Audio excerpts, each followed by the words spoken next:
GTTC.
we swing some of this? Nah, man, I can't sing. No, what you mean no? No, I can't sing.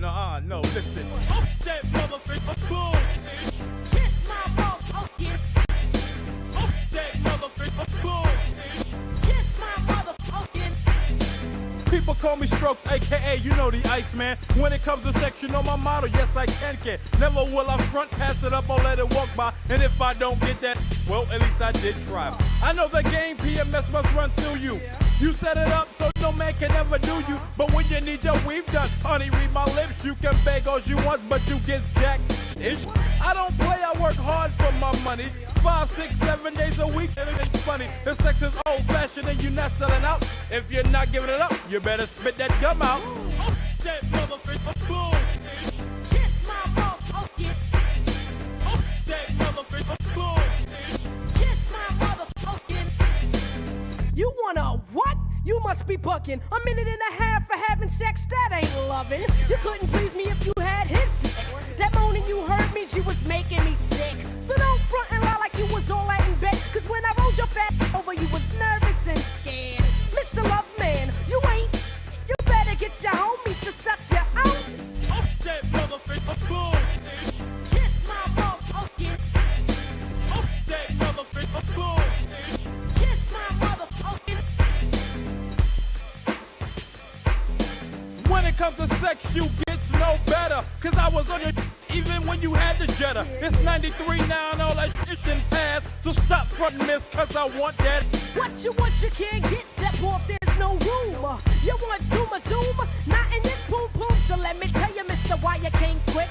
Say what you can do, cause that's some bull. So go and tell your friends you know to want your gas. To take a cold shower, cause your kids know. That motherfucker bull. Kiss my motherfucking. That motherfucker bull. Kiss my motherfucking. That motherfucker bull. Kiss my motherfucking. That motherfucker bull. And you can kiss my motherfucking. That motherfucker bull. Kiss my motherfucking. Yeah, and you just the type of woman that's gonna give it to me. I ain't playing with you. Stop playing. Look here. Stop playing. I ain't playing. Take your clothes off and let's get busy. I ain't got time for this bullshit. Put a knot up in your motherfucker quick. You man, listen, you better. Yo, I rolled your back when you was scared. And if you don't get the out of my face, they gonna be carrying your black out of here. How you like that? Yeah. So what you saying? What I'm saying, whatever you wanna say. is Whatever. this We is can my do song, this. and this is the end of this. Yo, listen. Damn it. Look, woman. That I don't want to from you no more. Look, just step. Good morning. Welcome to the Wyatt Live AM Drive. I'm here at home. I'm leaving today at 4, about 4:15, 4:30ish. As you guys know, what up, Sean D. Nutter? What's good with you, brother? I haven't seen you or heard you in a while. Hope everything's good in the A. I'm gonna be brief today. I got a lot going on this morning to line up so I can get on the road. I'm trying to get the screen to fall back. Y'all know I rearranged things yesterday because I was in a different room in my house. I didn't do the studio thing. And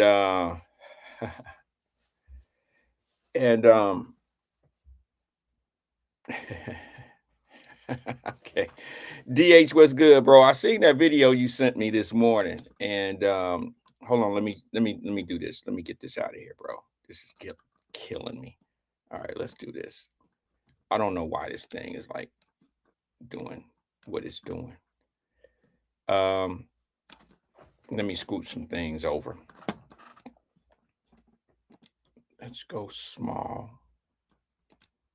I don't know if you guys can see that. That may be a little too tiny.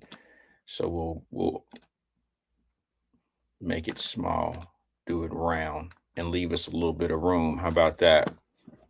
I'm still working. Twin, what's good? Good morning to you. Still working on trying to get some of these things fixed. I don't like how this screen is this large. I just don't like that. Let's move it over a little bit. I'm not used to doing this in the mornings, okay? So you guys have to excuse me. I'll do the best I can. Let's get that over here a little bit. Is that better? Does that look okay for you guys? Let me give myself a little bit of let me do a little something to my screen here. I don't have much. I do want to apologize for yesterday, not being here yesterday. I ran into a Can you guys see the comments okay? You guys okay with that? Is it large enough? Mama Bird said OCD for real. Yeah. Yeah. That's no lie. I have this thing about things being aligned up a certain way and what I'm used to. Good morning, everyone. I want to just say to you guys, I apologize for not being on the air yesterday. Let's see what YouTube is doing. Okay, we got a few on YouTube. I had all intentions of coming on yesterday, but I didn't. I had a meeting that, sorry, my phone is going to go off quite a bit this morning. Right after, Fridays are my days where payroll is being done. Accounting is calling me with certain things. I may, end of the month or something like that. I may be um, doing some things that are a little bit different in accounting. And what I mean by that is there's bonuses that we have in place for certain situations and certain numbers that happen. And I'm going on an audit this weekend on one of the offices, and I want to make sure that I have all my ducks lined up for what I need to be getting information on. Is the microphone okay? Can you guys hear me all right? Mic check. I promise you I'm gonna get my energy up. It's just that, I seen a disturbing story this morning on the news, and it hit me right as I was hitting the play button for this conversation, and it bothered me a little bit. 7-year-old kid was murdered, and I use the word murder only because the news media used the word murder. And 7-year-old kid murdered. I don't know if it was this morning, last night. But 3 adults over in Oakley, I believe, have been detained and probably will be formally charged today. I think they're supposed to go to court this morning. It upsets me when I hear 7-year-olds. Darnell Hunter said in Norwood. Okay. I thought it was Oakley, but I could be wrong. Since Cincinnati, and it bothered me a little bit that a 7-year-old and there's 3 adults involved some kind of way. And this child was murdered. I don't know how or what. And then they said that the child had some type of special needs. And if anyone knows me, they know that I have a special, spot in my heart for children. And Ross says 1 p.m. yesterday. Yeah, that's right, because I believe I heard some things about there was a disturbance over in Oakley or something like that, and heavy police presence and blah, blah, blah. And it always disturbs me when I hear about children. And I got this thing. That's probably one of the things that really bothers me about adults when they use children to benefit or when they abuse children, because children are innocent. And I think that even the children who grow up a certain way, I think that they have been abused. Like I said about that father yesterday, and I'm not going to make it as extreme as what happened to this 7-year-old little boy in Cincinnati. I'm not going to say that. But when it is very important that we raise our children. You only get so much time with them. Okay. And they're going to listen to you as a parent more than they listen to anybody. You can put a reverend in their life. You can put a pastor, you could put the rabbis, you could put all these people in these children's lives. But the one person they start out with is the parent.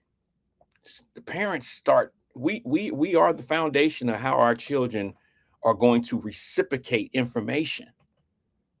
And man, I tell you what, bro, the reason why you see people out here in these streets crashing out, fighting one another, dealing with each other a certain kind of way, and not having any respect for authority, is because they was raised wrong. And we've been saying that over here forever. We say that over here forever, and some places say it occasionally. I don't think occasionally um, really puts pressure on the truth. If you ever want the truth, you have to put pressure on the issues. If you're not putting pressure on the issues, then you're not really trying to solve the problem. Sometimes putting pressure on the issues means you got to put pressure on the people that can make things different. We call those people leaders. That's why you hear me heavy on y'all leadership. It's like, for instance, we want to be mad at the city. Now, I know that some people may not agree with me on this, okay? But y'all want to be mad at city council because I had to think about this. Y'all mad at city council because they trying to rush a thing through, because an ordinance or something like that, because they want to stop all the stuff that's going on at some of these nightclubs. And how else do they supposed to stop the shootings and stop the stuff that's going on at 1 o'clock and 2 o'clock in the morning? They're trying to hold people accountable. And why I got people in my community that want to say it's targeting Black folks, Black businesses. Maybe it is, but maybe that's the target. Maybe that's where all the shooting and the killing is happening. Yeah, they may have a fight at a white establishment. We have fights in Black establishments. It's not the fights that make the news. It's not the fights that make it on the news, man. They have brawls and bar fights and club fights all the time. You don't see that on the news, but what you do see on the news is the aftermath of two guys shooting at each other inside the nightclub. And they don't care that there's 400 people in between them. They don't care nothing about that.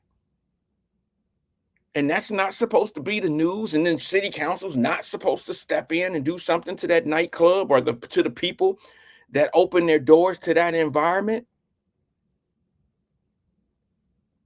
To be honest with you, I'm torn, but I'm on the side more so of the city trying to reduce that type of environment at that particular time. But yeah, I'm kind of torn because I understand that, look, I'm running an establishment. Okay, I got a club, I got a bar. I don't want Jack coming in here with a shotgun. But Jack a bad MF. I can't tell Jack he can't come in here. I can only tell Jack he can't come in here with a shotgun. Now, if Jack is causing problems inside my club, I have all the authority to tell him, bro, you're not really wanted here. You're not welcome. But if Jack ain't causing any problems, Jack is welcome to come in. Now, I don't know how many ops Jack has out on the street. I don't know how many people hate Jack. All I'm saying to you is pay attention. I tell you what, Roz, I'll get to that. I don't know that man's business, but I know that you got to be careful when you screaming about how people may be targeting you or they going after you. You just might have to check the background of the person that you're talking about. You know what I'm saying? Like, what kind of track record do you have? Do you have a track record of bringing things that just, an environment that's causing problems in neighborhoods? I don't know. I don't know who's being targeted and none of that. I'm speaking to the fact of what's causing problems in the city of Cincinnati when it comes down to all this shooting. And I'm not talking about the crime of stealing and dope dealing. I'm talking about, how do we get to all this shooting on Fountain Square? How do we get to all of this, these guys not, having ops? This shit is not about women, fellas. This is not about girls. This is about some shit that's going on in the streets. Some of it might be about women. Y'all know that. But I'm just saying, for the most part, you can't operate a business in the city of Cincinnati and allow certain element in your club that causes problems, and the city is just supposed to turn their back on that. They're not. that wouldn't be fair to the business owners that's doing it the right way. Some business owners turn certain people away. And check this out. This is what y'all don't understand about that business.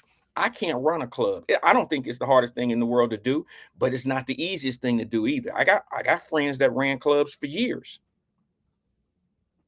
But now let me explain something to you. That element that go in them clubs don't give a shit about them clubs. They go from one club to the next. They'll get one shut down and just go right down the street or across the street. They don't care.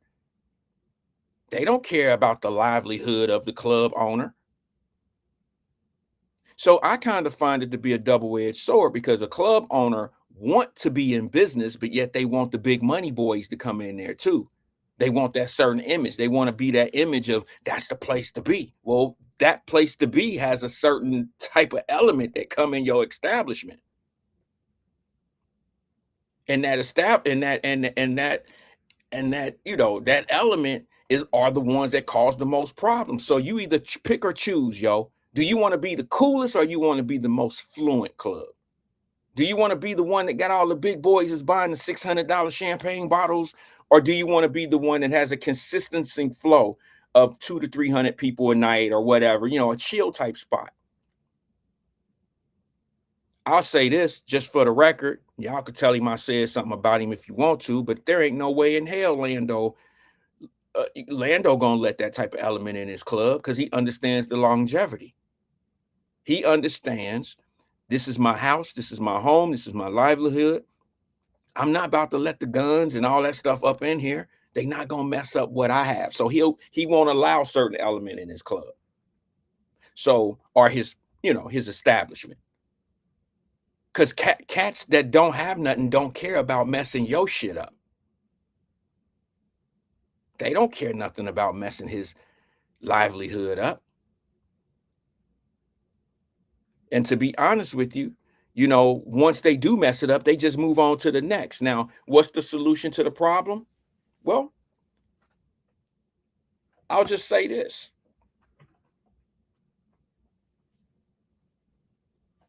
The club owners can't be on the right side because it messes up their money. I'm just being honest with you. I ain't going to be the popular guy in this argument, but I'm going to be honest with you. If they come out and say, well, what we need to do is keep these type of people off the street.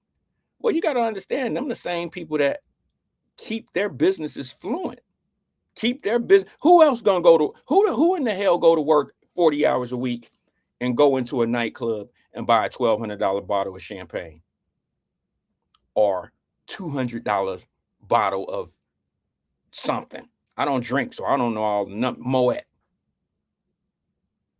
I work every day. I work hard. I'm not going to no nightclub and fuck no money up like that.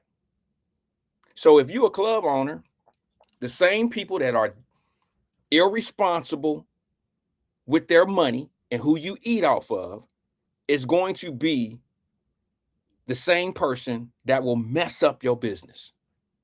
So how do you go against that? What you do is you fight the city instead of fighting the element that's causing the problem. That's what we do as a community in the first place. I'll just be honest with you. Y'all ain't got to believe me, but I've been watching it for decades. We never go after the bad guy. We go after the guy who's setting the rules and the stipulations for the bad guy. Those rules are either too tight, not tight enough. We always find another reason to argue and fight. But we never go after the real target. You're not going after the guy who bring the guns into the club. You're going after the club owner.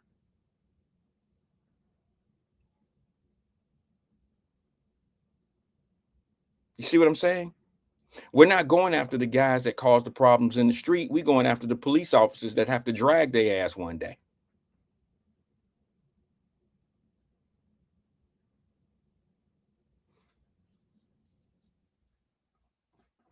It's almost like we always bitching and complaining about something that we truly can control, but yet we don't want to really control the thing that causes the problem, because then we look like the bad guy, or we don't want to be out of place, or we don't want to be labeled as a coon, or we don't want to be labeled an outcast in our own community. I just don't understand the argument sometimes. I mean, I don't get it.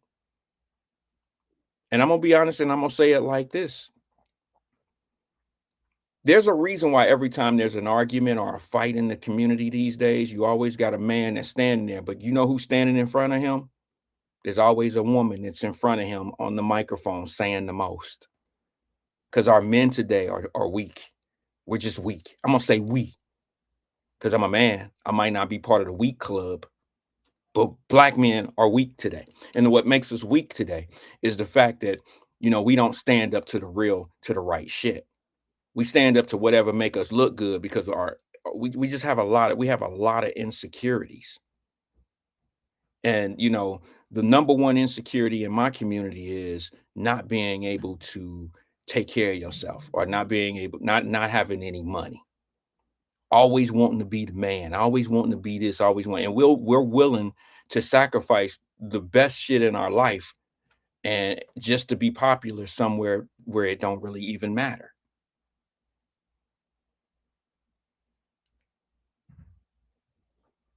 I was in Kenwood Mall yesterday. I had a meeting in Kenwood Mall. That was part of the reason why I couldn't make it back here to do a show. I had a meeting, and I took the meeting in one of the Capital One. You guys know the Capital One Lounge. It's a really nice lounge. Y'all should go check that out if you're a Capital One holder or a Discover card holder. You can use it for free. So I took a meeting, and I took the meeting over at Kenwood Mall. And as I was walking through the mall, I am not gonna lie to y'all. Cincinnati, whew, y'all have some beautiful people here. We have some beautiful people in the city of Cincinnati. I mean, fellas, I don't know what's on your mind. I don't understand.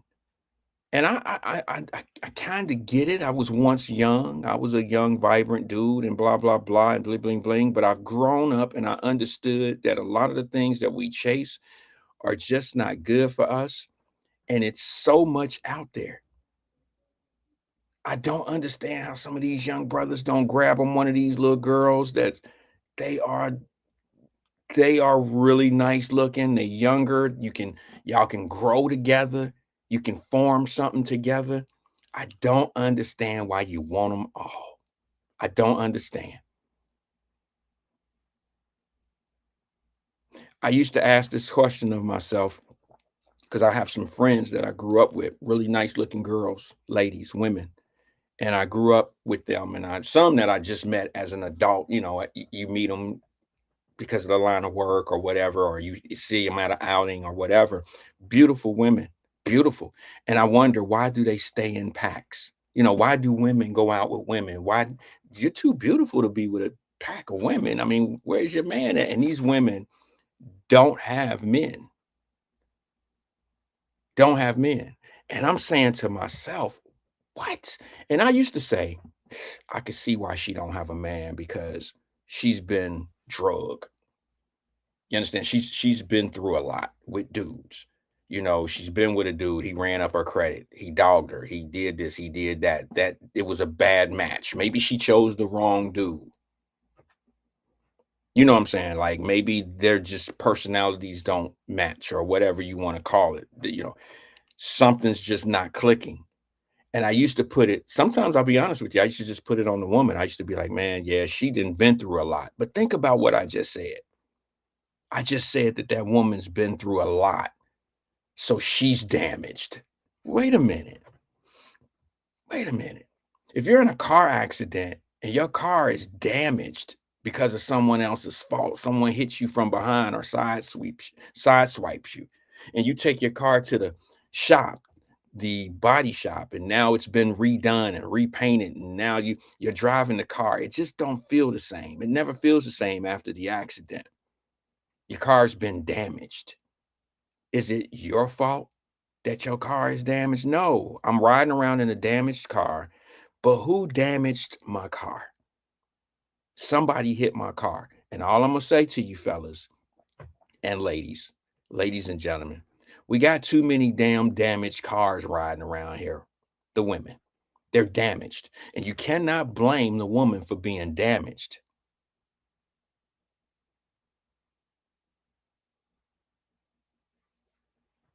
You can't blame here go Fame. See, this is what I'm talking about. Fame says, so weird hearing men talking relationships from the woman's point of view. This is not a woman's point of view. This is a male's point of view of why a woman may be in the shape she's in. See, if you don't understand or put yourself in a position to understand why people are the way they are, then you'll never understand why they are the way they are. And I can only imagine. Of course, a person just like him pretty much stamps what he says. It's amazing how people go through the same shit over and over and over and over again, and they never understand why it's the way it is. DH says, pick one: lack of vision, lack of determination, lack of discipline, lack of values, lack of accountability, lack of purpose. Absolutely. Can you imagine all of those? And usually, to be honest with you, DH, it's a combination of it all. Everything you just mentioned. You see what I'm saying? I mean, and most of the time, I can tell you because from experience, I can tell you from experience with me, to be honest with you, like my mother damaged me. She raised a man that could carry on and damage women. Yeah, it's passed down. It's taught. It's a taught behavior. Now, before I get into this, because this is not what I was talking about today, but I got a phone call, so I'm imagining this is where we're gonna go with it. I don't really have to, don't really want to. I got some other things I really want to talk about, but I'll take this phone call and we'll go on. We'll move on after this. Good afternoon, caller. This is Wyatt. Who am I speaking with? Good morning, Wyatt. How are you? This Key. Key, what's good? Ocean. Hey, how you doing? I'm doing well. How about yourself? What's going on? Okay, nothing. I was just calling you back. I had been trying to call you to get back in, but your line been busy. I was just calling you back and letting you know I'm still here. Are you on Facebook or on YouTube or where you at? How you watching this? YouTube. YouTube. Okay, let me get a count on YouTube. Yeah, okay. Well, this is unusual. I'm not normally on YouTube in the mornings. This is the drive-in show, and I happen to be home because I'm traveling this weekend. But I appreciate you, Key, for being here. Yeah, I'm always looking and watching. I hope so. Even if I don't call in, I'm here. And I'll always remember that. It's a pleasure. Always, it's a pleasure hearing your voice, Key. It is. Yeah, I was just calling, checking on you, saying hey real quick. Well, hey. Hey. You are silly. All right. Well, Key, you got anything, or are you just saying hello? Just saying hello. All right, Ocean. I appreciate you. All right. You enjoy the rest of your day. You too. You have a good weekend. You hear me? Okay. All right. You too. Bye-bye. Bye. It's a perfect example of what I was talking about. Remember about 3-4 years ago? I don't know how long ago it was. People, when Key was calling on a regular, I would tell the fellas, because they were like, how she look? I was like, I met her one time with her family, you know what I mean? And I was like, yeah, you wouldn't be disappointed if you seen her. And now all of a sudden she started getting all these little DMs and all that old stuff. And that wasn't the purpose of me saying, man, Key looks pretty good. I mean, she was with her family and, I wasn't sure. It's just that I don't understand how women like this are out there and available. I don't understand it. Like I said, I was in the mall yesterday and I'm seeing packs of girls and women all together. And that doesn't mean that they don't have someone, but chances are they really don't. And then in the conversations that I hear, guys was mad when the Qs came in town. They were upset. I seen packs of women that were going to spots together, hanging out, having a good time, and guys are out here calling them thirst traps. And I'm like, wait a minute, you could actually have one of them women. You could have one of them women. I just, some people, if they're not complaining, they ain't saying nothing. If they're not complaining and saying something ridiculous, then they're not saying anything at all. Speaking of being out yesterday, I'm about to shift this whole focus. Speaking of being out yesterday, I'm probably not going to survive this from right here, okay? I'm probably not going to survive what I'm about to say, but I'm going to say it. I was at the grocery store yesterday. I was at Kroger yesterday, okay? anyone that know me, if you know me personally, I'm a regular dude. I've always been big on regular stuff. And I'm an old school guy. I still eat bologna. You know what I'm saying? I mean, like, and when I say that, I don't mean like, why shouldn't I? I mean it like I still eat bologna sandwiches when I come home from work. Like I used to come home from school and eat a bologna sandwich or a peanut butter and jelly sandwich. If you've been watching Wyatt live, you know I've always made like I eat a bologna sandwich or something before I go do the show. I always eat my bologna, my peanut butter and jelly, or my cereal. I get the cereal that my mama couldn't afford when we was little. Now I buy that shit up. You know what I mean? But I was in the grocery store yesterday and I was a little upset. Should I be upset at this, fam? Y'all know when I was coming up on my own, I've never as an individual, like most of us, I've never been on a program like as a kid, my mother, we were on food stamps for a little while, right? But I've never, as a grown ass man, I've never been part of some type of subsidy program as a man. I've always been out there hustling since I was 13 years old, getting my own money. Not one, I never been to the jobs and family for no, stamps or whatever, wherever you get all that shit. I've always been the type of person that had um his own best interest at heart. I would go get my own money, and that's how I rocked. And but I didn't have any kids. I didn't do anything, to have to go out and get put up in the child support system and all that stuff. But I always had this problem going to the grocery store when I was a grown ass man, even when I was single and out on my own. I had this problem with people who got food stamps because of their carts were always different than mine. It seemed to me that they always had a bunch of shit in their cart and I was limited on what I could get. That's not jealousy, is it? Because I'm saying to myself, I go out and work, I get mine, I'm trying to get this money. I got $72 for the week to eat off of, plus I need gas money. Y'all know how it is. I need gas money, I got to eat this week. I got to put $10 back because, I got to get my license, anything. I'm trying to save money. I'm in a position that's just like I'm in a bad space in my mind and in my head. And then I go into the grocery store, not yesterday, I'm saying I go into the grocery store to spend my last $27 and a cart roll up on me. And they got grippos and shit hanging all out the side of the cart. And you know what I mean? I mean, they got all type of shit hanging out of the carts. Hamburgers and shit falling and jujus and snack packs. And I'm like, damn. And then we get to the line and I use my little last, because this is when we used to use cash. I don't want to use cash anymore. I'd get on my last little $30. I had 27, give my last little $27 and make this shit last. I got cereal that I can eat. And the cart that roll up next to me got all this shit. They buying all type of shit. Little Debbie's, pie cakes and shit. And they probably weigh twice as much as I weigh. And then when they get up to the line, they hand them a EBT card or food stamps or whatever. And I'm like, that happened to me yesterday. This is one of the humblest things in my life is I ball on a budget.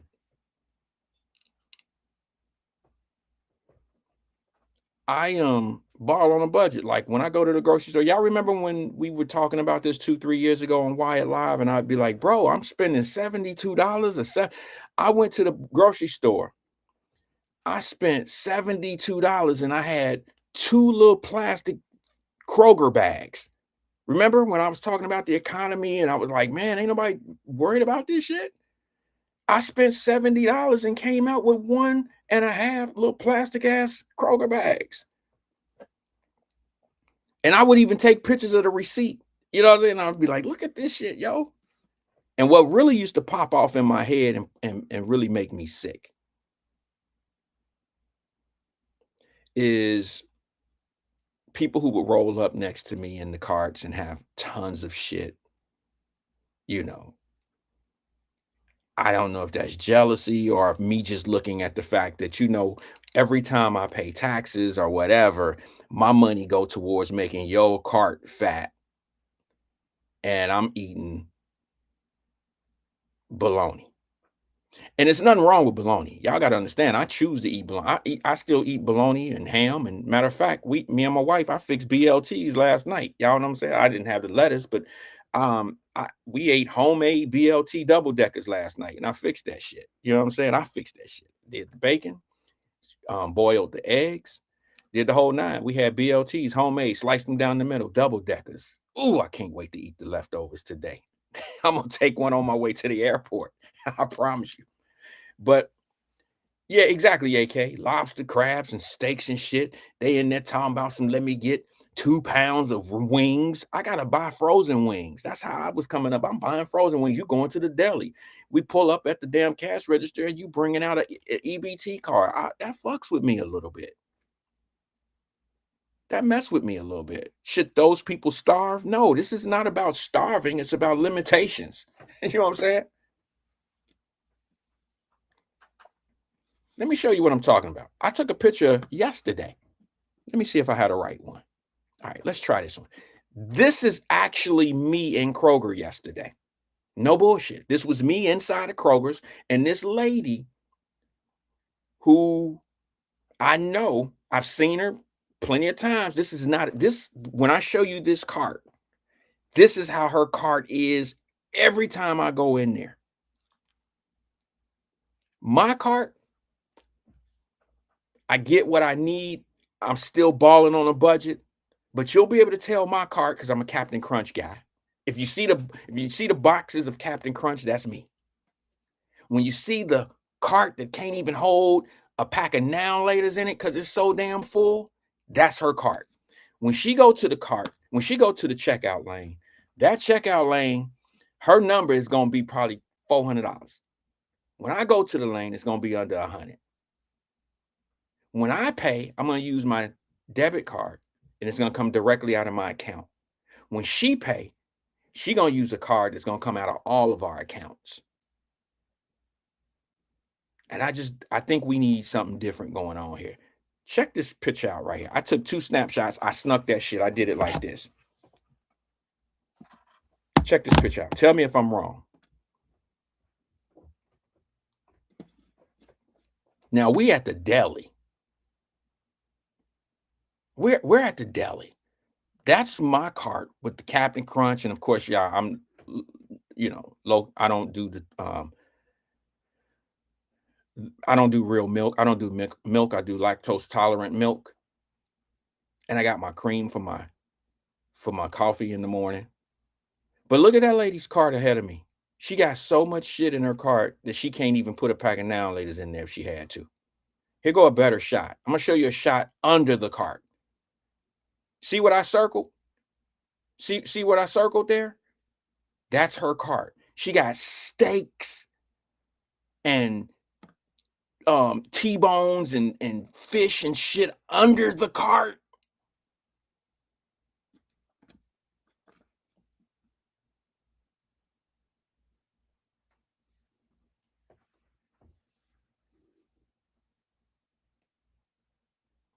You can't even put no more shit in her cart.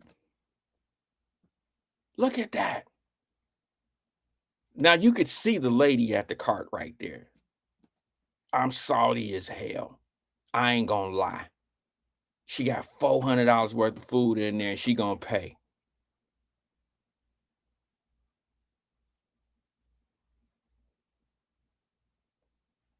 Yeah, all right. I hear you, Tanika. I hear you.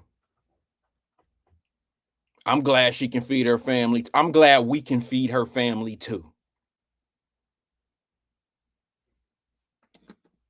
Ain't no she can feed her family. I'm glad we can feed her family too.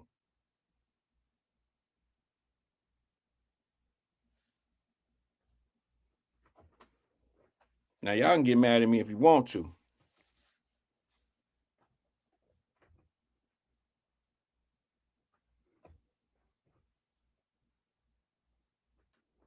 but I'm just telling you how a lot of us feel.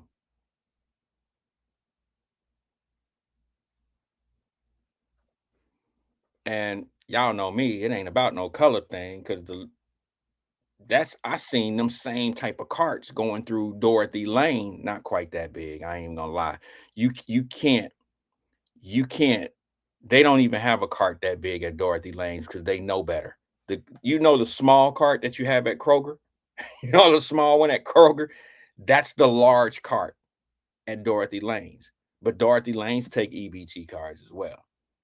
And I'm saying to myself, y'all got $9 apples. What are you taking EBT cards for? There's so much fraud going around here, family. See, y'all thought it was about me talking about this lady can't feed her. Thank God she see Tanika. That's the liberal in you. Nothing wrong with that. There's nothing wrong with being liberal as long as in the right heart, if it's in the right place. But you looking at the fact that this lady is feeding this large family, and I probably would challenge that.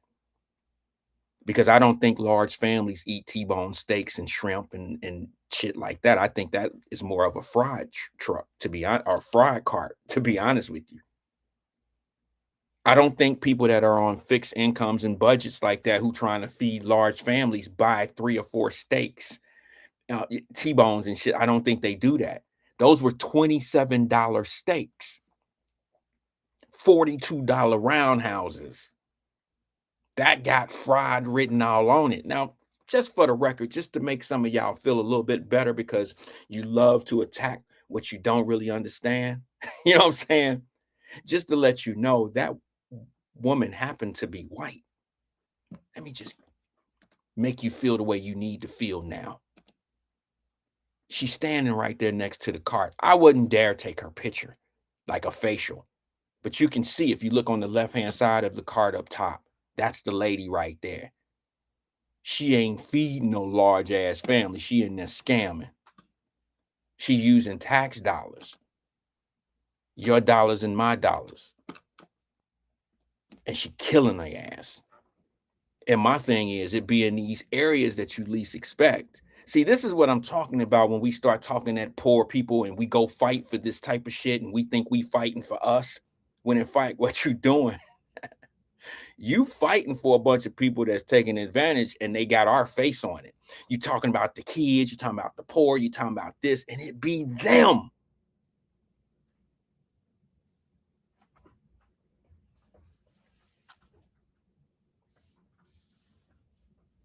It be them.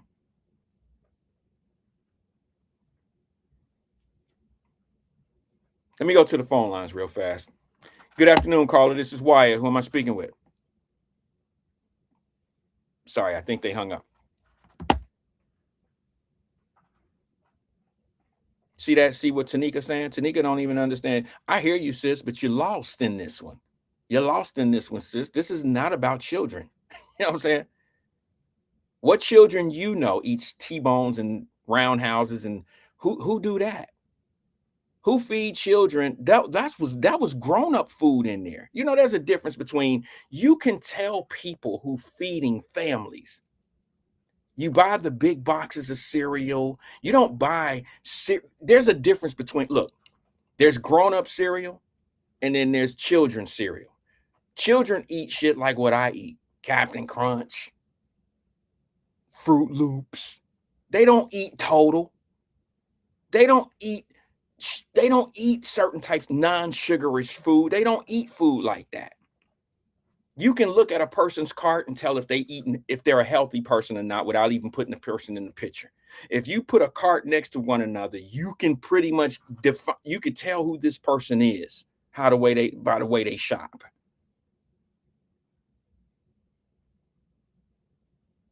And that lady was not shopping for a family.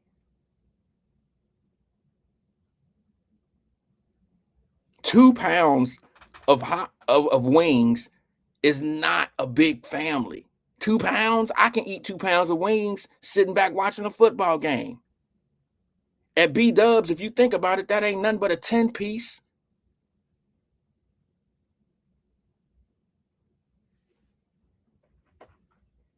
I'm not suggesting, Tanika, that you don't know how it is to be poor. We all know how it is to be poor, but I know what a poor person's shopping cart looks like versus a person that's there shopping for themselves or shopping for a man and a woman.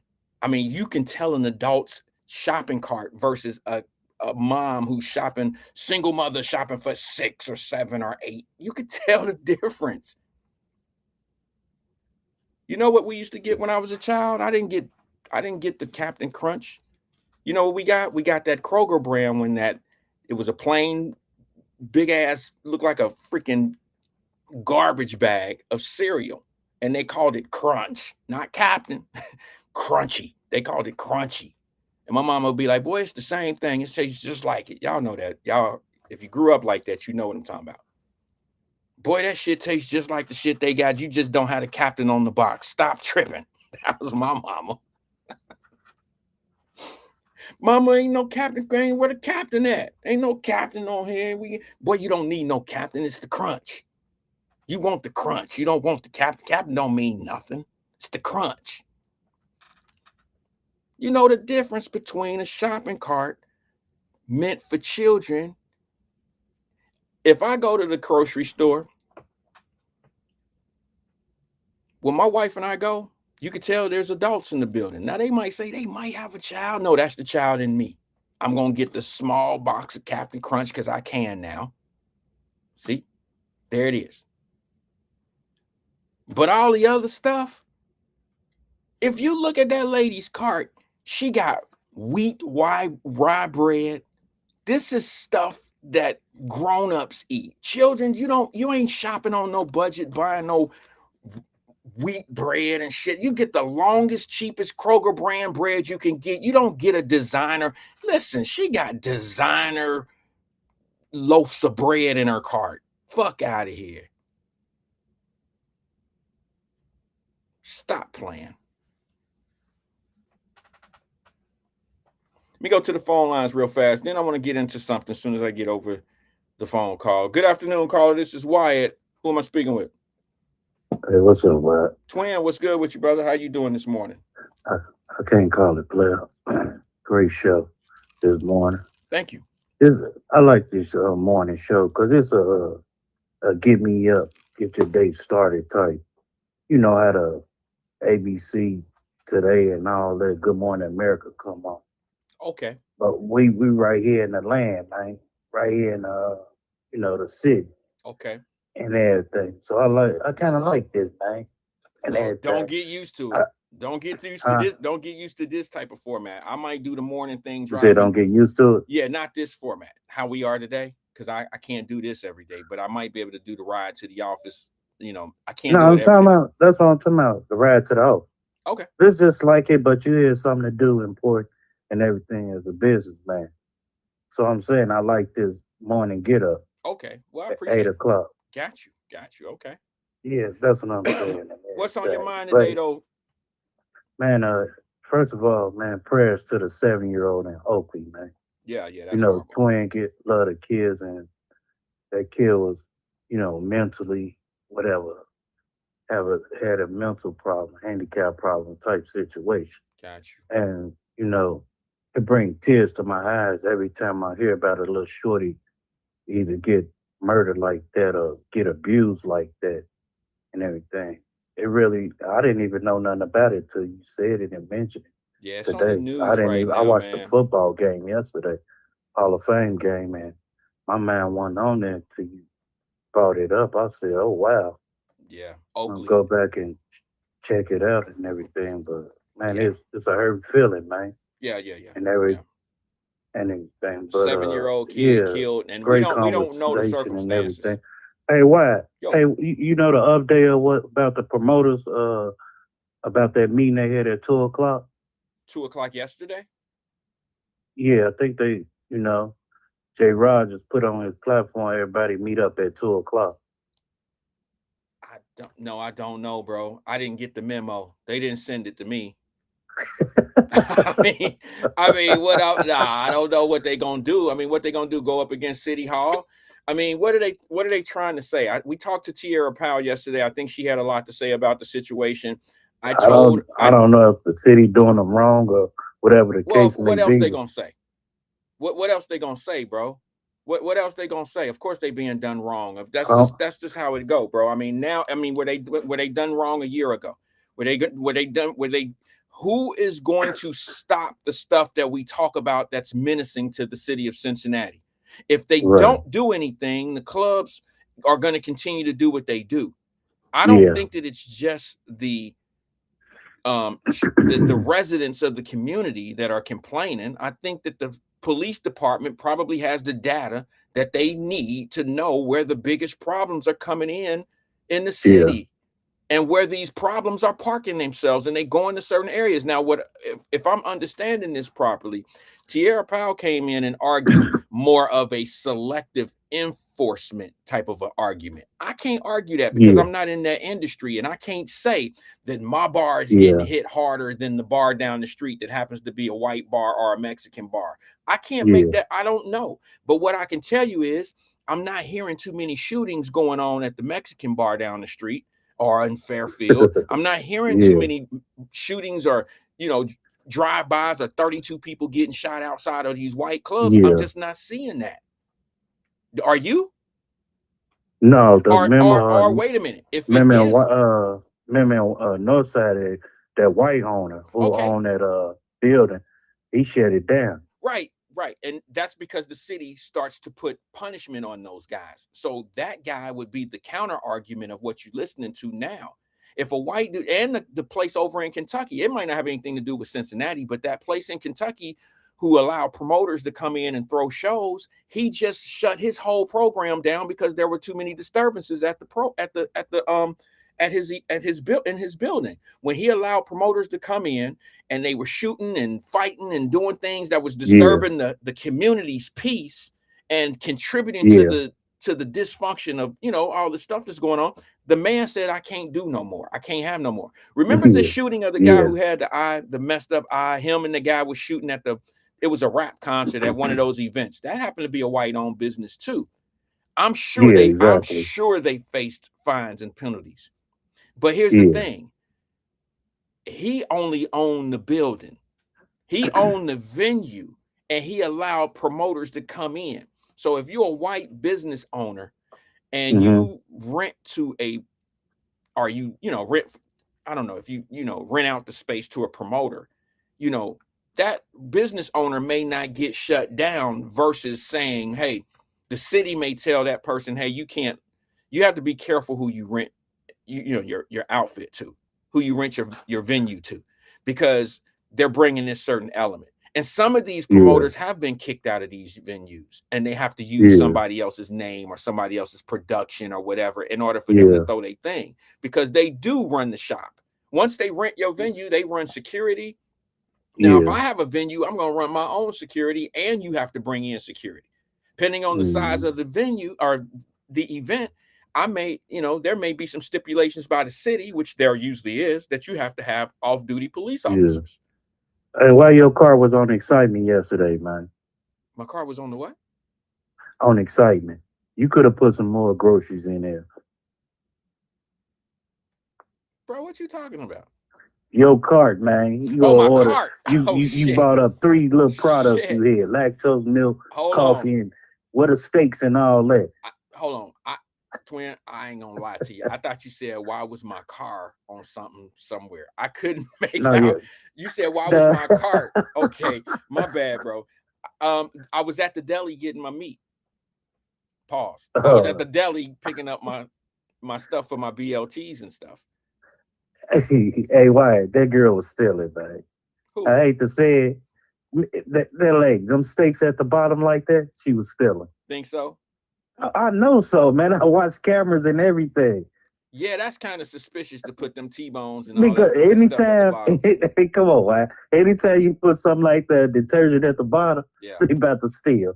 I know, man. I'm not gonna even. I know they showed me the game and I can't everything. dispute that. Risk management. This is how, because I'm still a representative of the union and everything, union steward, and I have to watch things like that and watch the camera. I get it. And I look back and I went in there and I'm like, why he just didn't pay for?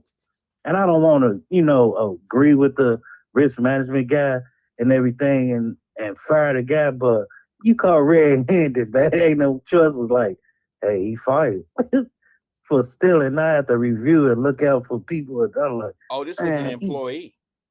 huh? This was an employee. His employee. Oh, Yeah. yeah, so y'all had Because internal. I fight for people and they don't know the rule books and everything. I got to teach them. I said, don't go in there. Don't go in there by yourself, trying to represent yourself. I said, I got you. And they go in there, I get it, man. 21, you ain't tell me. Man, I told you don't go in there by yourself. I got you. And I look at the camera and everything. I say, did he do it? Come here, look. And I look, I said, oh my God, this dude here. And then you want to get cussed out. Either go home or go to jail. They give you an option, man. And everything. Man, it's crazy. So I went through 3 or 4 cases like that. Why? And then I'm the bad guy. You a op. You a snitch. I'm a snitch. You stealing, not me. I'm a snitch. It ain't me. They want to take you to jail and put a case on you. And then I'm saving your life. But I'm a snitch though. It's crazy. So Why, do man? they press charges on you when you steal, or do they just fire you? If say it's a couple of people I know stole $15,000 to $3,000. Mm-hmm. They give you an option.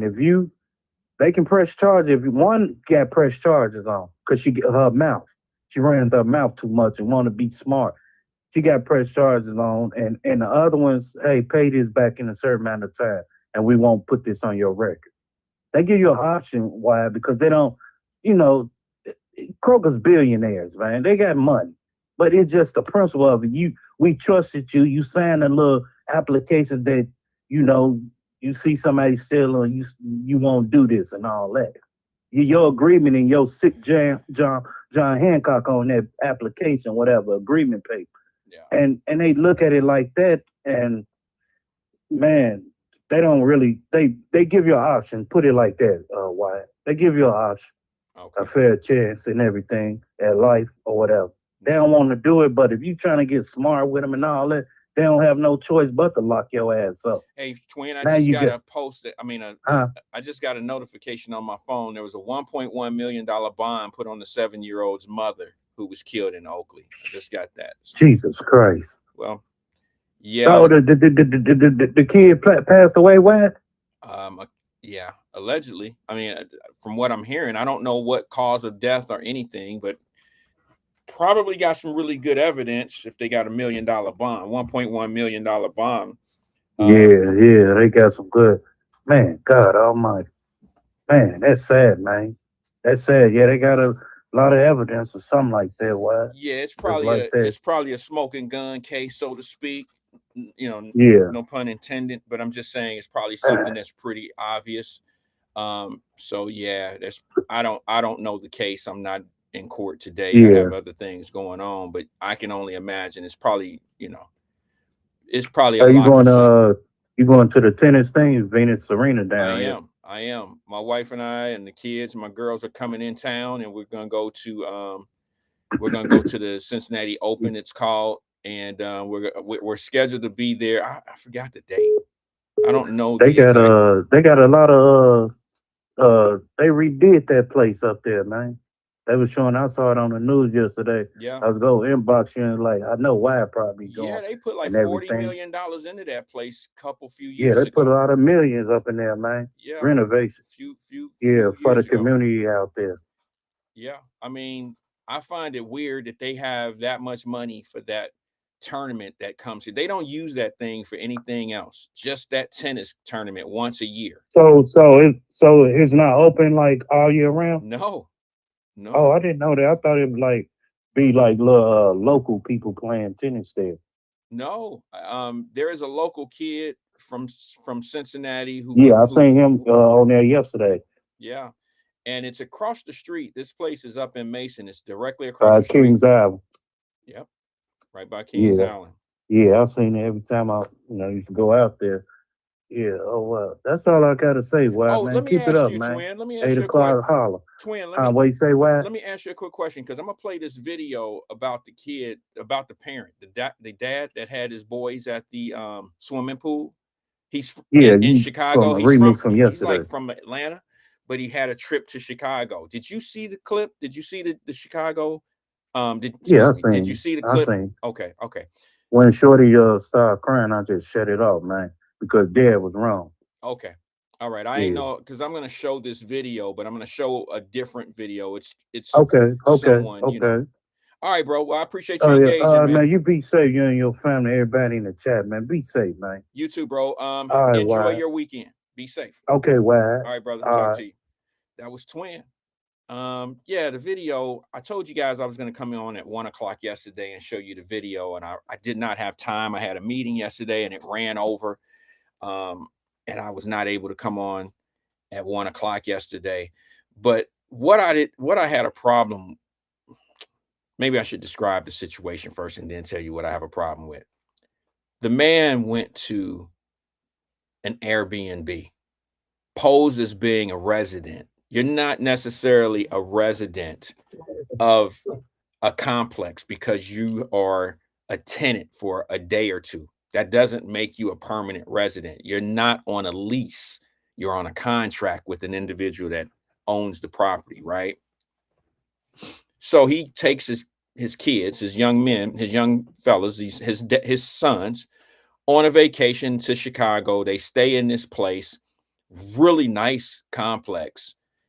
They rent it out for a night or two or whatever. And the complex staff comes over to him and asks him if he had his ID because they didn't recognize him. They don't know who he is. And like any respectable place who want to keep their business in order, you keep up with who's coming and who's going and what's doing what. And I described it. If you hadn't heard my position on this, go check out yesterday's show and you'll understand why I'm saying what I'm saying now. Now, I have a different cut of the video of someone voicing an opinion based on the facts that they found out about the man who had the children, the brother who had the children.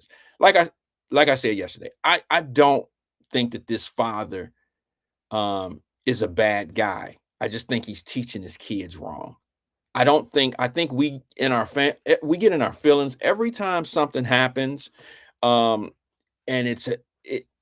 it's about a rule, a regulation, and we have to follow it. We seem to be targeted. We seem to have this attitude that it's about us, and the only reason why you making this rule happen, and this is because it's me, I'm black, and you ain't checking nobody else's ID out here, which you don't know the situation. I've always had this thing. I love proving people wrong, even when I have to do something out of my way to do it. That's just me. Leroy Jones taught me a long time ago, beat people with their own stick. You understand what I'm saying? He taught me a long time ago, man, if you got to go out of your way to prove to somebody that you're doing the right thing, go ahead and do it. Because once you prove it to them, once you tell them, once you show them, you done with the proving and all that. Now it's time to move on. Now we can get funky or do something after that. See what I'm saying? But once I do what you want me to do, that's going to satisfy what you need satisfied. If you're the person of authority, all right, got you, homie. You want my ID? Here it is. Check it. That's my ID. But if I know my ID is not really the real answer, because I know I'm doing something wrong, maybe our Airbnb guy told them, hey, listen, we're limited on certain things. There's a swimming pool there, but we got to be present in order for you to be there. So, and the Airbnb guy probably didn't. He probably didn't. All right, so I'm gonna go to the phone lines, but I'm gonna go after I show this video. Okay. Play that 1047 for me.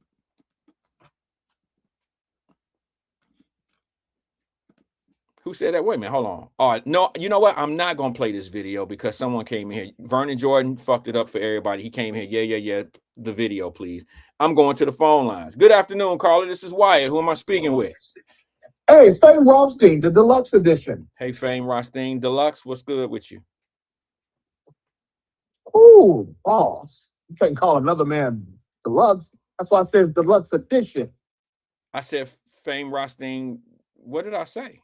You just said deluxe. You ain't say deluxe edition. Okay, there's a difference. Yeah, you know, you saw that's like calling another man delicious. Well, any man that want to be called delicious, he probably got a problem. Yeah, So I don't you know. know, Does deluxe fall in that same category? no, deluxe edition. Deluxe edition. Okay, so I'm missing Yes. the edition. You My got to bring that apologies. second word in there. Okay, now I got you. Fame Rothstein Deluxe Edition. What's good with you, brother? Oh, not a whole hell of a lot, you know. I just, you know, you was shitting on me earlier, No, I and I wasn't. just came to get my lick back. I was not shitting on you earlier, Fame. I would never do that. You did, you did this morning talking What? about some, yeah, you know, he's talking about a relationship from a woman's point of view. Only a nigga like him would say that. Because you would. I didn't say the N-word like that. I said only somebody like Fame would say something like that. And that's true. Yeah, it is true because I'm one of a kind. So how's that me shitting on you if it's true what I said? Because you said it in a very disparaging way. No, I didn't. I said it in a way that totally fits you. And I think you appreciate that. I think you actually like the fact. You can't put your hand on my thigh and tell me that you're not sexually assaulting me. Pause, bro. What are you talking about? All this delicious and all this putting hands on your ball. What we doing this morning, man? Where the hell that come from? What we doing this morning, bro? What we talking about? Listen, I don't know. You know, this get to your point, bro. This shit is going way over deluxe. Go ahead, bro. Listen, first things first.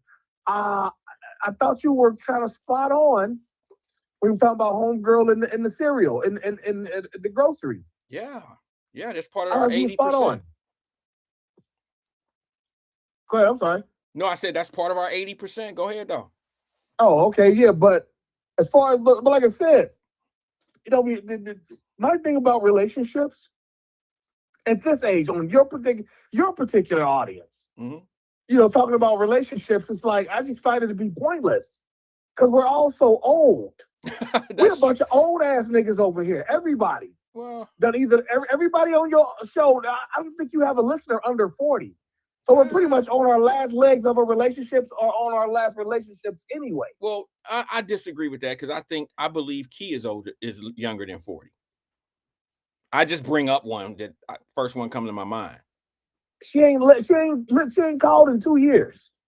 Okay, so she ain't called since Emmanuel got off the air. Okay, so what does that have to do with what point you just made about people being old on here? What does that have to do with? I just you know, the black male and female discourse about relationships and the opposite views that they have on them.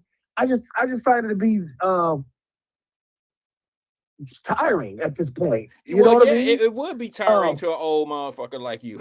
I mean, yeah, you're right. But that don't mean we can't talk about it. So if we share information back and forth, you know, some of us have children. I got a 25-year-old that I can share my information with. See, this is the problem. You want to stop talking about things that's never been talked about to younger generational people. That's not fair. They were talking about. We've been talking about that since the 90s. No. We've been talking about it amongst each other, but do we sell our kids? Yeah. No, most people don't. Because why would the behavior continuously happen? Why would we keep doing over this? Why would we still have the same thing going over and over and over again? Because of rap music. It has too much of an influence on the black community to the point that the whole community is identified by it. That's not true. But I hear you, but that's not true. It's one of the causes. It's not 100% of the cause, though. Oh, okay. Well, what do you find the other causes to be? Just curious. Well, I don't think that... Or some of them. I think television plays a big part in it. I think entertainment as a whole. I think sports. You know why I say sports? It's not the game itself, Fame. It's right. like Allen Iverson. You see how he changed the game? He didn't change it on the court. He changed the dress code. He changed what he made.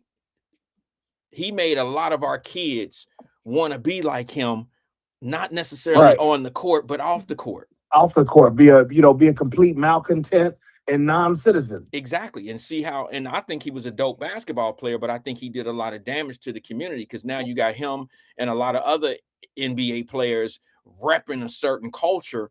And that culture really put a poison in our head. So you can't just say rap music. You got to say some of our influencers. Before this thing called podcasts and all that, and influencers came up, those used to be sports athletes. Well, yeah, but I don't. I mean, I just think I find I ever said it, if hip hop music was French fries in a bag, Iverson will be the fries at the bottom of the bag. Okay. He's a part of that. He's a part of it still. He just kind of fell off a little bit, kind of, not fell off, but fell out of the bag and kind of doing his own thing. But he's still a part of the problem. Yeah. He was probably, look, he was more likely, if I had to put it on anybody, I would put it on him. He's the Curtis Blow, which Curtis Blow was the first rapper to really make rapping pretty popular. Okay. Mhm. He is the Curtis Blow of the hip hop era that went into the athletics. Okay. Like Allen Iverson is Right. the reason why people start wearing jerseys and gold chains and braids in their hair and walking around with their pants sagging and shit like that. That he made it a normal cultural, cool to be AI type of a thing. That's who did that. Who did it before him? Nobody. Exactly. I mean, Michael Jordan, lightweight. I mean, No, he Fab made college guys. he the made Fab Five. yeah, they made the pants long, but Yeah. they still wore cross colors and Kanai. These were nice, clean, polished clothes. Okay. Right. But Allen Iverson brought in, I mean, he brought in the pants hanging all the way down and to the point, fame, where they had to create a dress code for the NBA. Remember the pre-games they had? Right. They wouldn't let them wear all that shit Allen Iverson was wearing because they was like, okay, this is getting out of hand. Our professionals need to be professionals. And, of course, you had your regular people, your regular shit starters who said this is culturally biased and this is against. Right. It's just like, what's that lady's name who tried to stop all the complaint, all the cussing and bitch calling and hoes and not Maxine C. Waters. Dolores Tucker, the motherfucker. The lady who tried to stop all that stuff in rap C. music. Dolores Tucker, Yeah, the motherfucker. Remember Tupac called her a motherfucker? Yeah, I do. And I don't appreciate that. But she was absolutely right. Looking back, she was dead right. We owe her an apology daily. Yeah, and what happens is the same thing that happens to this day. When you shut somebody like Allen Iverson down in the cultural space, what happens is Allen Iverson becomes more of a I don't know. He's an icon, but he's also a bad influence. And then here come our culture leaders, our certain people who speak for the culture. And now they want to make it about people can't. It's almost like the argument that people have right now of the bonnets and the do-rags being in the universities.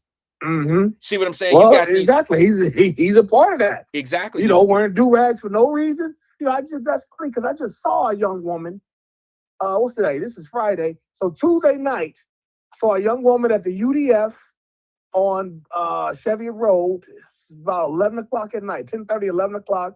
Baby girl got on a bonnet, house coat, slippers, and yeah, did the whole look. It's just like, oh, damn. Hey, I wanted to get a picture of it, but it was just like it would have been too obvious. Exactly. I was taking a picture of her. Exactly. I almost made that same mistake yesterday. I was at Kenwood Mall, and this little sister was there with her shorty, with her daughter, and they both had on freaking pajamas. Now, listen, the little girl had on pajamas that were like little girl pajamas. They probably had little sheeps on them, but no. Actually, what it was the what do you call it?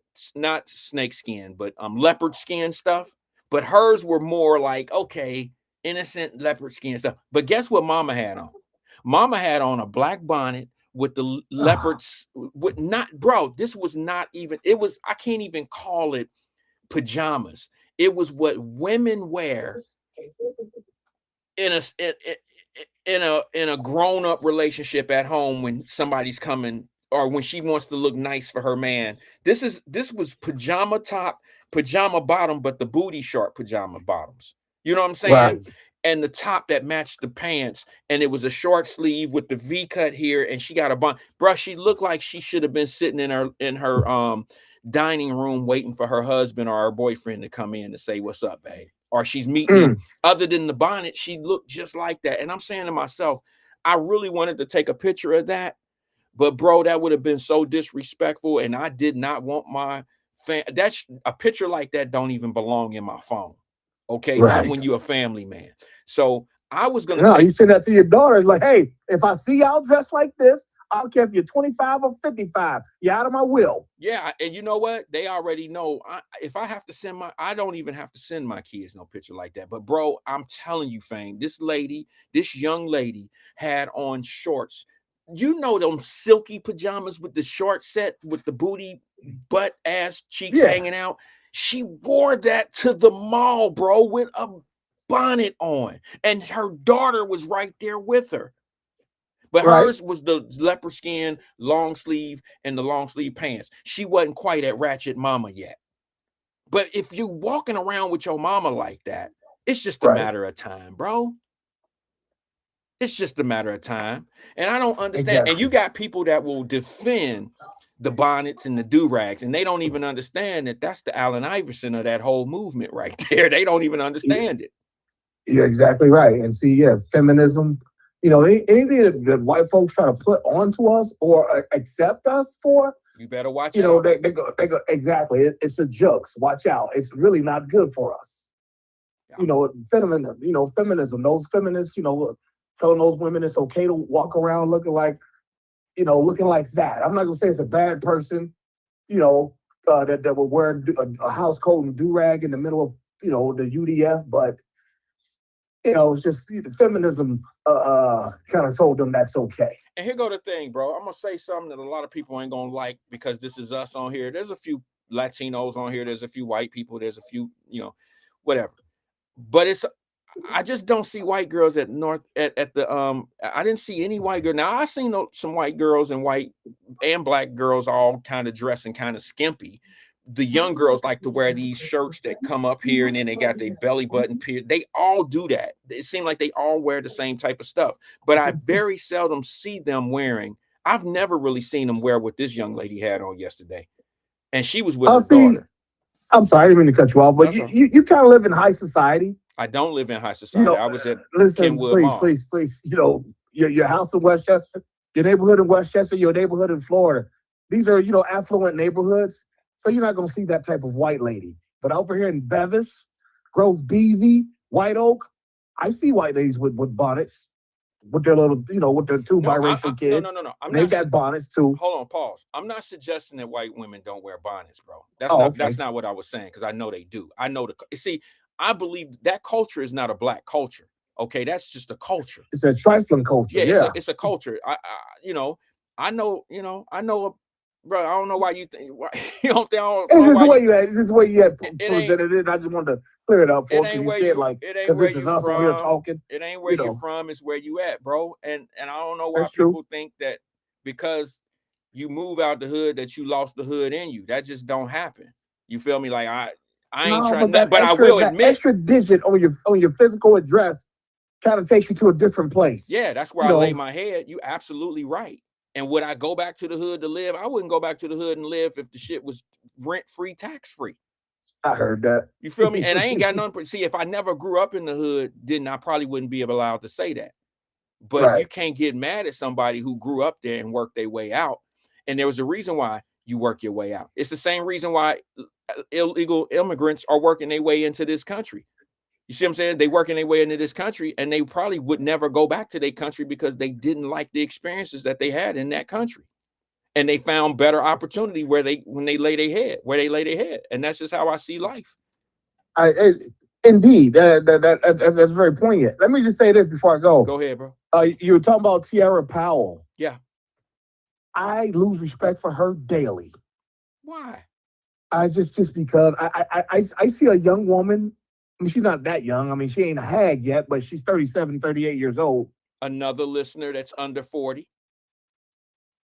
I don't think she really be listening like that. Maybe not. And I think she has to because of her role in the community. She has to keep abreast of, community. No, I think she groundswell issues. I think she listened, Fame, because we're interesting. I think probably no. You are an interesting guy. No. And I'm talking about just me. I'm talking about I think our platform is interesting. I think we're counter what they talk about every day on the platform that she's known on. Okay. Okay. Well, that remains to be seen. But Okay. I just see a young woman being groomed to do the Boulet's bidding, Really? and I don't think she sees it. Linking up with JMLK, that's like her ace, her mentor, and it's like I have a real problem with there not being. I follow her on Facebook. Okay. Nothing about Crump coming to Cincinnati. Or Nolan, 18-year-old Nolan Wells' mom coming to Cincinnati. Nothing from not one post from her about that. I think that she said when she called here, she said that it wasn't that she didn't know about it or something of that nature. I mean, you might be right. I think she did say something about the people who know knew, but the people who don't know, or something of that nature. She said something like that. That's very disrespectful to say. Well, Matter of fact, that's what Tracy said.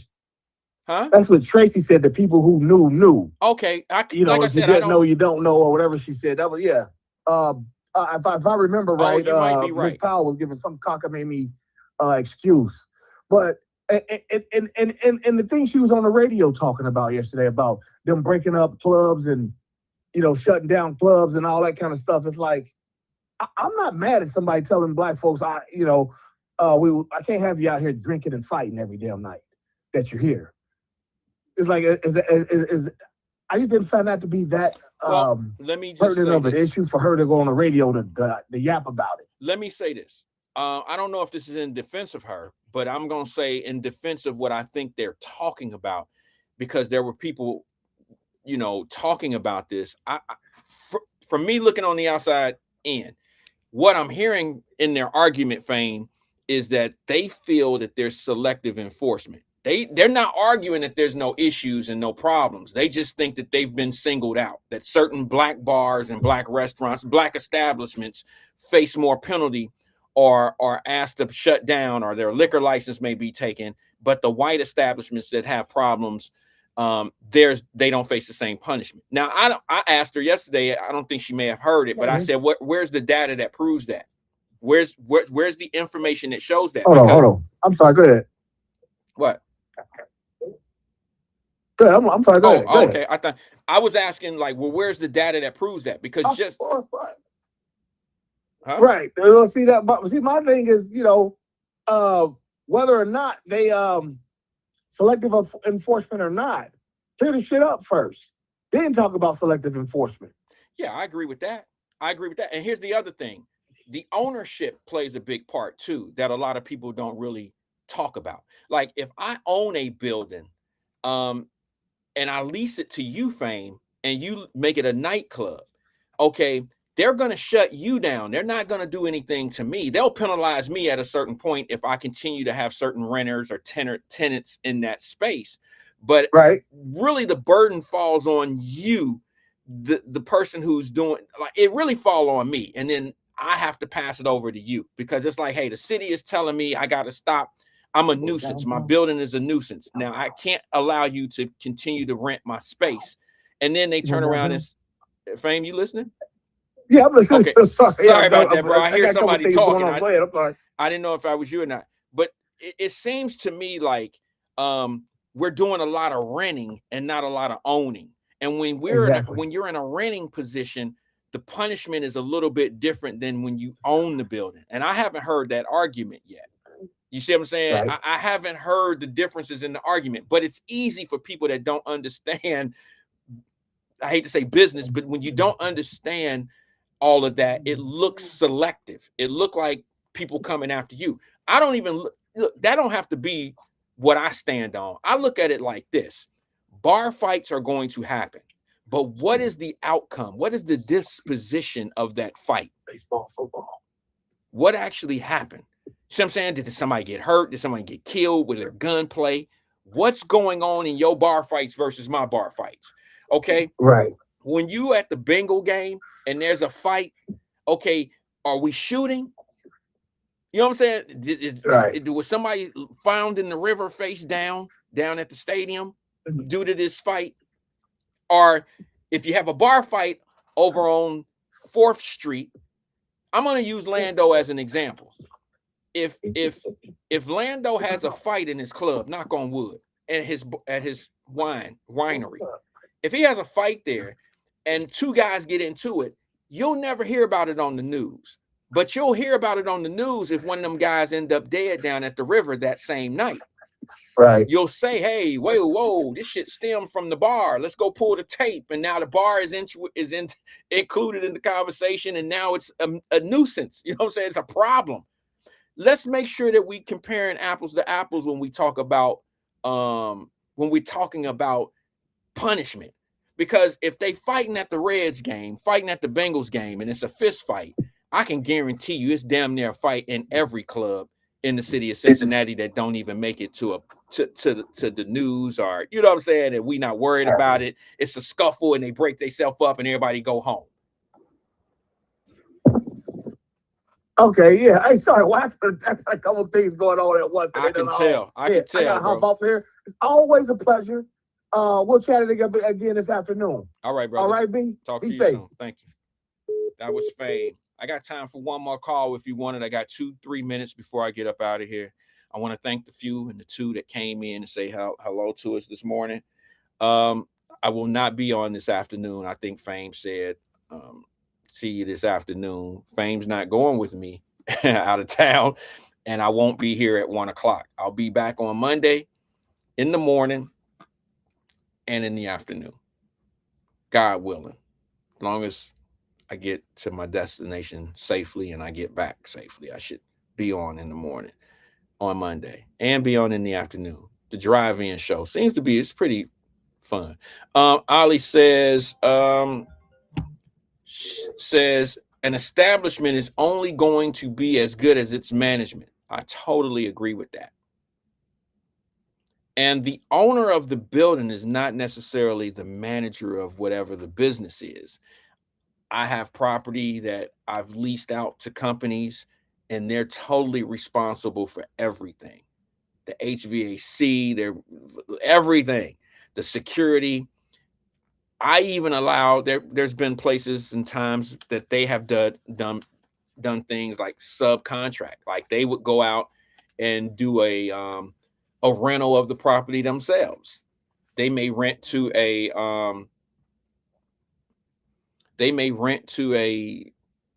another promoter or something. Oh, I'm sorry, AK-47, if you don't mind. Thank you for reminding me. I actually forgot. I forgot to play the video. Let's do that now. I got a person holding on the phone as well, and I'm going to play this video of the young man. Y'all can thank Vernon Jordan for that. Vernon threw me off my circle, and he turned me into a stubborn old man this morning. It was because of Vernon Jordan this morning. If you ever want to be mad at Vernon, be mad at him for that.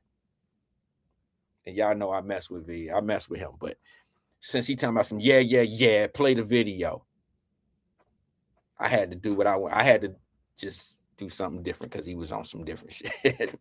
Sorry, V. All right, let me show you this video. This is the video of the man who had his kids at the swimming pool that only showed one version of the swimming pool incident. And he had the world thinking that he's being discriminated. You know, the normal shit, the normal thing. I'll shut up and just watch this time. See, V, sometimes you got to just, go slam. Just playing, bro.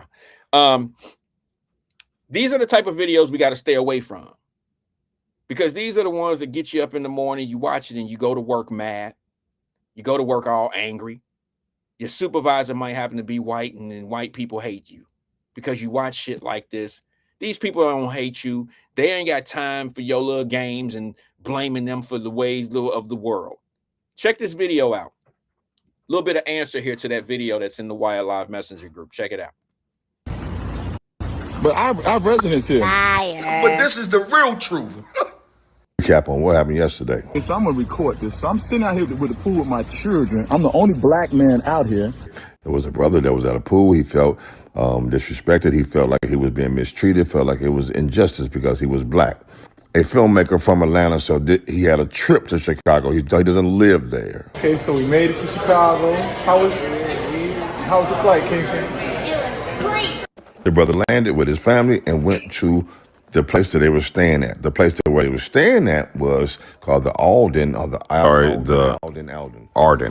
It's not a hotel.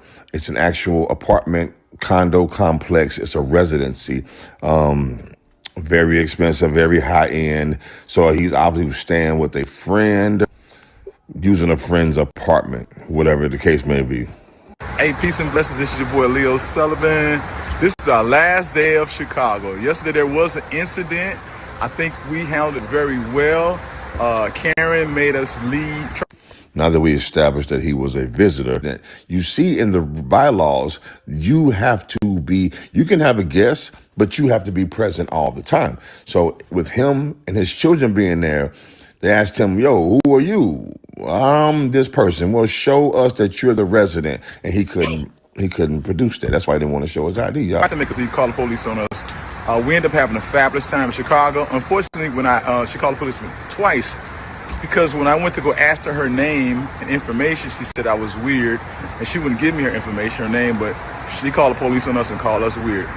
He had to leave because he didn't have proof that he was a resident. He didn't have to show his ID. Why didn't you film when the police came? We would have loved to seen that.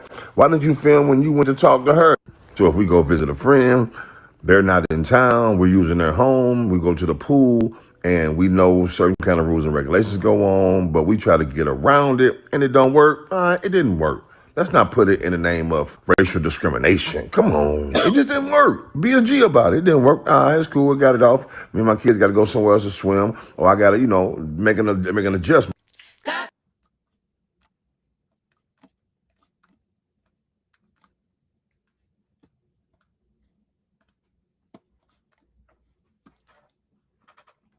All right. I don't know if you guys can hear me or see me or what, but I'm trying to, there it is. I'm trying to put there it is. That was the video there of someone else having an opinion of what happened in that situation. The problem is it's too easy to put information out like this. It's too easy to sit up here and display racism. You're trying to show racism and you're trying to be like, everybody want to make a lick or something on these videos and make it sound like they being treated a certain way. That lady and the other lady that was asking him for his ID they're just workers. They just work there. Okay, they just work there, bro. And somebody dropped it in our Wyatt Live Messenger group as if this is what America, this is how America is. Look at how we can't be nowhere nice. We can't, you don't even know like how many black residents actually live in that complex, that upscale complex. Why do we always have to do that? You know what I'm saying? And then there's so many people. When we gonna get to a point where when this shit turns out to be proven wrong, we don't say to one another, oh shit, here come another one doing this old bull crap. How many times do you have to be debunked or put in proper context to understand what it really was and the mission of putting it out in the first place?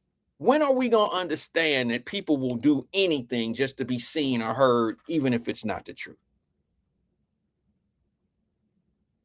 I don't get it. Let me go to the phone lines. Last call of the morning. Excuse me. Good afternoon, caller. This is Wyatt. Who am I speaking with? What up, Wyatt? This is your favorite Black Dot Democrat, Drop Squad 52. What up, bro? Drop Squad. What's good with you, brother? How you doing today? Good morning. Hey, I'm doing good, man. I'm getting used to your morning show because I'm up early out here on the West Coast. It's been 2 days. But Wyatt, before I get going, shout out to Fame Rothstein, shout out to Twin, the number 2 Black Dot Democrat.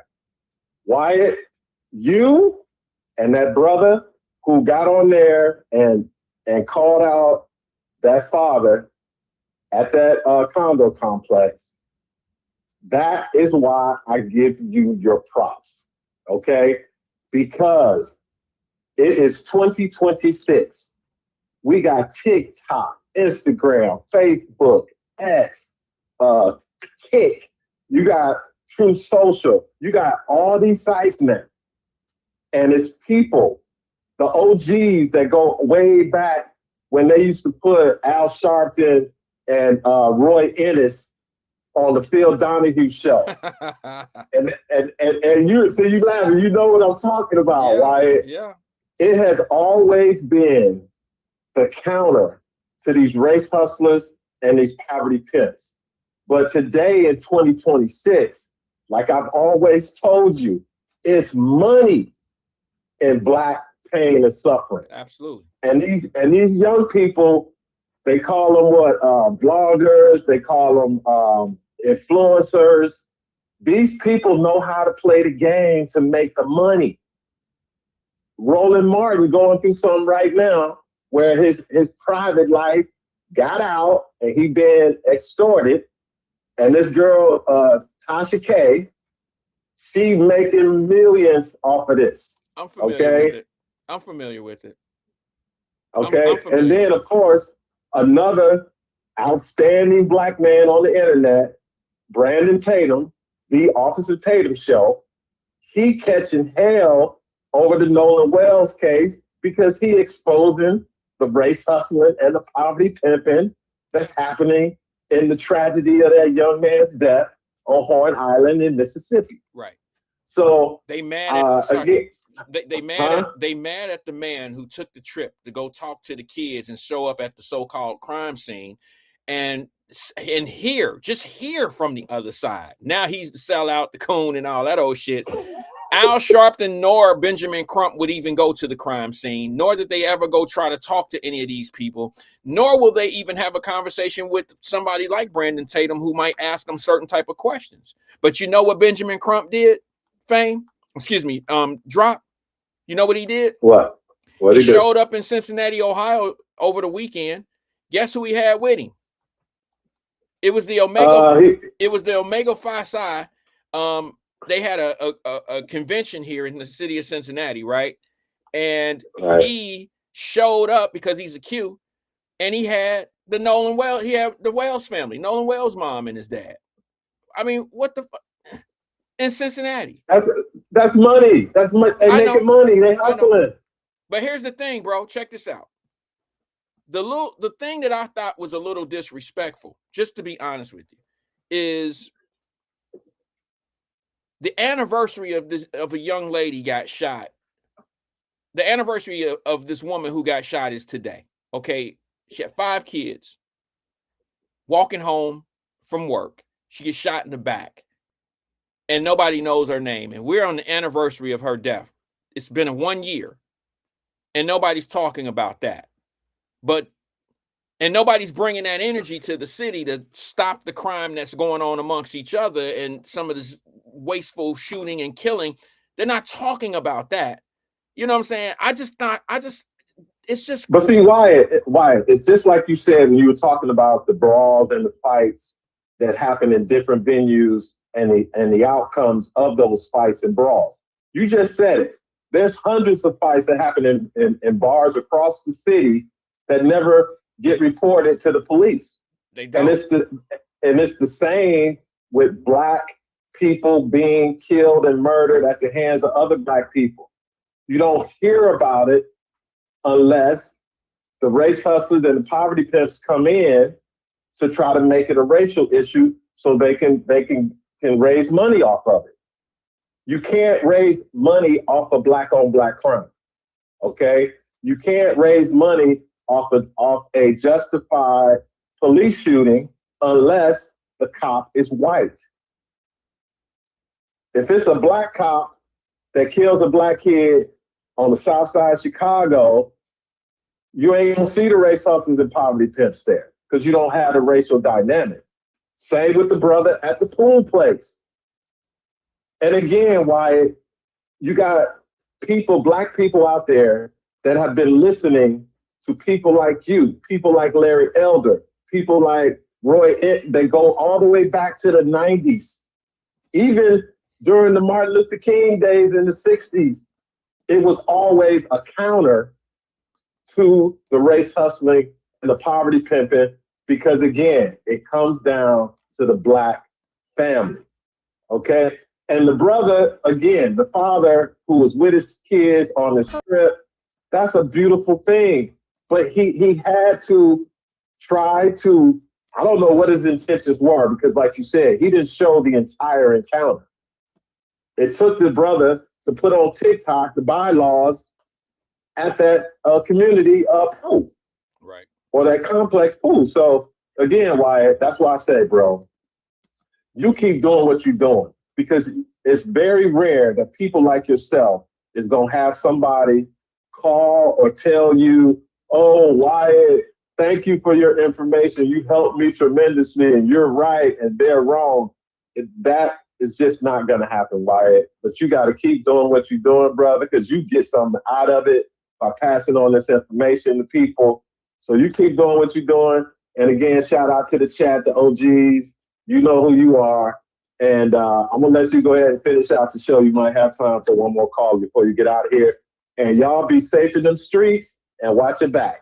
Peace out, Wyatt. Thanks for calling in, Drops. Thanks for engaging with us. That's Drop Squad 52 in California. And no, I do not have time for another call. I'm sorry about that. I got to get out of here. You guys have a great weekend.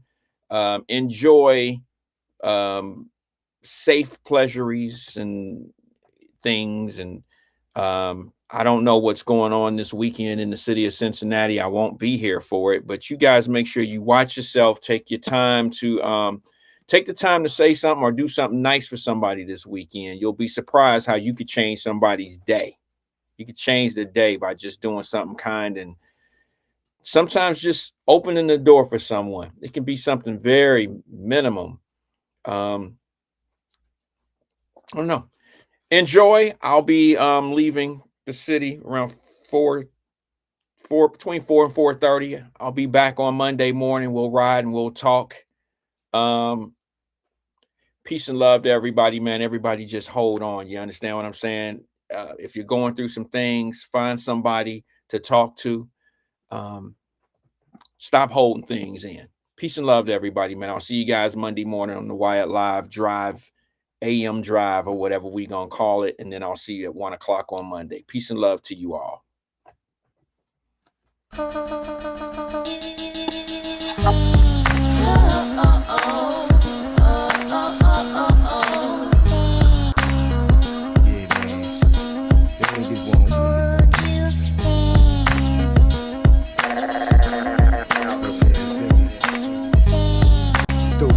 Yo, it's like this, man. Hey, yo.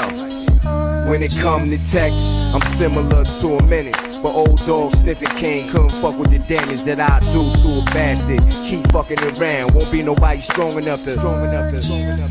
Yeah, I leaves them in shock. Niggas get sentenced to life and stretched in a box. Most of my friends got murdered and damn, I feel lost. Wish I was dead when it popped off the. Nobody but me. I got a whole gang of niggas, but that's how you gotta think. If you wanna make it alive and all in one piece, it takes much more than them things to. Yeah, yo, Sonny, I'm well connected in the street. We loyal to each other when it come to that beef. We get. Don't worry about a thing, my nigga. I forever leave. Even when shit gets hard, I'm going to make sure that I'm around to hold you. Will never leave your side until the day I die. I'm gonna recognize that this game can be hard. Long as you roll with me, we are here by your side, always. So hold me down, baby. Yeah, yo, when the time is worse, never leave my fam in the jam. I'm dying first, never till my last dollar. I'm grinding first, never take the stand on my fam. I'm silent first, it's going down. You feel me? The alchemist in the flesh, and I love this profession, but I throw it all away in a second, 'cause I'm for the cause when my life is threatened. Take this and that, maybe that'll take that. Man, you know how he cooks the pot up. You could get caught up in some things you would not want us so slow. And watch how I mold the sound, so when I ain't around the music still. But I'ma keep my eyes open, yo, I don't even blink. Keep the pen moving down the line, I don't even think. Just write it on the paper, get my vocals in sync. Check how it sounds. Even when shit gets hard, I'm going to make sure that I'm around to hold you. Will never leave your side until the day I die. I'm gonna recognize that this game can be hard. Long as you roll with me, we are here by your side, always. So hold me down, baby. For all my niggas I war for, blow the 444. You know I get, you know it. Even if we trap standing back to back, gal. No doubt. No matter if you wrong or right, you still right. For you, I lay a nigga. I don't care if it's the president, I cock my shit, man. For all y'all bitches in the club, if you hop in my truck, first thing you're gonna go. And when we get to the telly, I'ma bend you over and hey yo, mob thugs, drops and trucks. We got enough paper to front. You see our guns and duck. Somebody finna get wigged, homie. I hope your outfitter. I seriously doubt it. My chain costs $250,000. Imagine what I spent gun shopping. Got bullets by the thousands. The shots won't ever stop. They say that we wildin'. And I'm far from recluse. We right on Front Street with the fullies and the coops. For the drama and the shooting, then I take bullets and data. Even when chick is hard, I'm going to make sure that I'm around.